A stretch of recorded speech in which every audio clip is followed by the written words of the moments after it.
we might even need to go back even further in history, 100 years, 200 years ago, with religions kind of pushing this idea that animal foods are not great for us. Can you tell us a little bit about that? Well, originally the whole avoidance of meat goes back to religious ideas. If you look at history, throughout history, you will find people or movements that did no longer eat meat. Sometimes even broader than that, other animal source foods as well, but especially meat, and especially red meat. That comes with ideas of purity, comes with ideas of self-denial. It's in those movements that are looking for spiritual purity, and red meat as such has always been considered as something very powerful. Okay, so it's something that connects us to the earth. It's sensual, has a red color. It represents strength, vitality. And if you have that mindset by which you're saying that we should get away from the material things of the earth and transcendent away from it, then you have to drop that as a first thing. The Garden of Eden diet was based on plants, so we had to go back all the way to the Garden of Eden. That's in the context of the Bible, but you have it also in other movements. In those cases, the idea of dropping meat is, in other words, very tightly connected to purity. So that went on over history, but those were always very small groups or sects, or you find it even in ancient Greece. The belief in reincarnation was also part of that. And the religious ideas took hold of the more mainstream conversation, let's say in the 19th century. Because in the 19th century, there was a certain movement called the Bible Christians, and they come from the Swedenborgian Church. And the Swedenborgian Church, again, is very mystical. It's also about going back to the Garden of Eden. And it developed into different sorts of groups that eventually founded the first vegetarian societies in the West, especially in England, in the United States, in Australia, in the English-speaking world in particular. And those movements, starting from the religious ideas, think also about the Seventh-day Adventists, where again, red meat was portrayed as something that would stimulate sexual lust. So you shouldn't eat it. You should eat bland foods that are not lust-provoking, as boring as possible. You see, again, because meat is so tasty and so powerful, the idea is to go back to anything that is not provoking, that is very bland, that is very neutral. That's the only way to transcend. Now, the Seventh-day Adventists became also very influential, then, especially through people like John Kellogg. They got hold of medical discourse because Kellogg connected those ideas of purity to the medical literature. At the same time, he was talking about water therapy and about all sorts of other medical interventions. He had very influential clients. One of his proteges, Lena Cooper, then was involved in the foundations of the Dietetic Association. So it infiltrated medical discourse, household economics, and it somehow became an important element of progressive middle-class people, especially in a progressive era. The whole vegetarian movement was one also that connected to where you eat, to the civil responsibility you have, to the progressive ideas you want to display, women's rights, abolition, socialism, all of that was one package.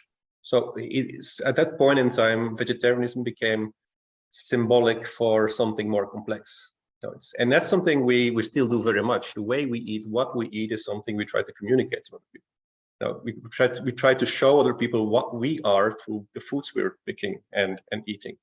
And meat has a very special place in that discussion until today.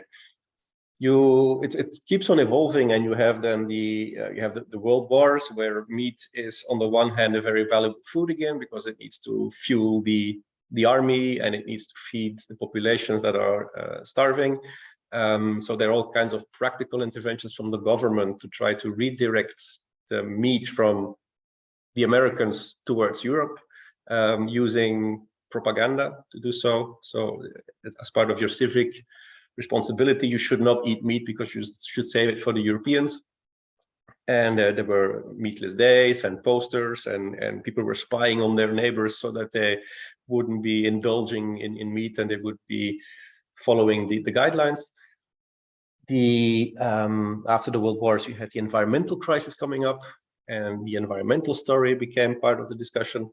Animal rights groups have been active since, again, I would say the late 19th century, especially the early 20th century.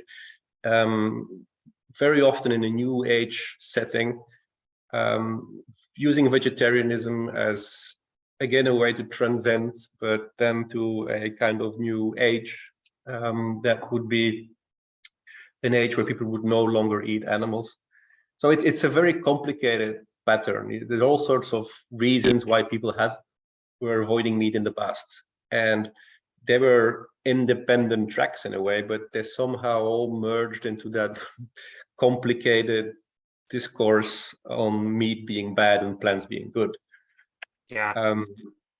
So it's a patchy, it's a messy timeline with many things going on, with people avoiding meat for different reasons, but it all cross-fertilizes each other, and then it becomes one confused package. Yeah, that's very interesting. And this is part of the reason why I love your work so much, is you are able to deal with all the different ways that these storylines kind of converge in a way that makes it easy to understand, even though it is very complicated and complex. And just like for the listener, like if you're sitting there thinking like, okay, well, I'm not a Seventh-day Adventist. I don't really care about Ellen White or John Kellogg. That was back in the 1860s that they were kind of doing their thing. You might not have any idea how much influence they still have to this day. It's pretty wild. Yeah, well, that's what Belinda Fetke looked at in much detail. She has really mapped all that influence. They even admitted that themselves. There's a great paper produced by some Seventh-day Adventists on the influence they have had on global diets. Until today, you find Seventh-day Adventist scientists on the committees that are designing dietary policies.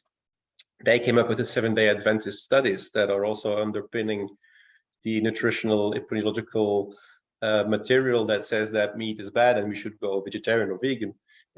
So they're extremely influential. But we shouldn't overstate their role. I mean, they're substantial, but it's not the only thing. It's one of the factors in a more complicated message, in a more complicated dynamic. But certainly they have been extremely influential. I think the position of Kellogg has been really important, because it's at that moment in time, it's that moment where science is presented as the way forward. It's very much the time of the early stages of technocracy, when people believe that scientists will take over and they should organize society, and that includes the medical part of it, the health part of it, designing optimal diets, connecting diets to progress, and that first layer was already containing the religious undercurrent, you see. So it wasn't based on very factual things. It was a belief system, and on that belief system, they just laid out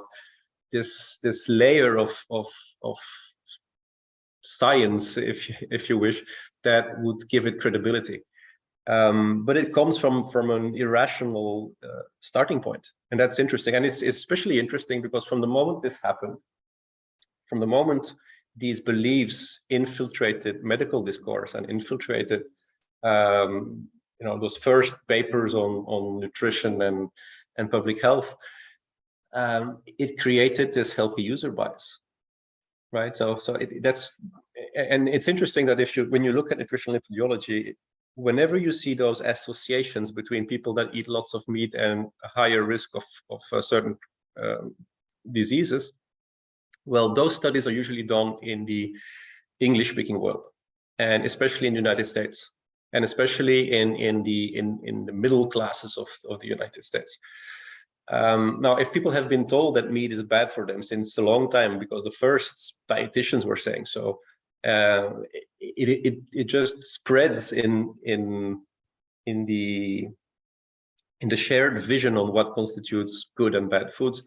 So it's been there, and it's being amplified now, because what those studies do is capture that effect, and then they bring that effect again in scientific literature to reinforce it. So it's a kind of positive feedback loop. You see, it's they're capturing what was there initially and making it more and more evident. But if you do those same type of studies in other places of the planet, you will not see that. You will see in other places sometimes that even if people eat more meat, they become more healthy. The exact opposite. But that's in a completely different cultural setting. And to be fair, it's also a different economic setting, because those people that eat more meat in the global south are the people with more money, so they have a better healthcare. So it's kind of potentially biased as well.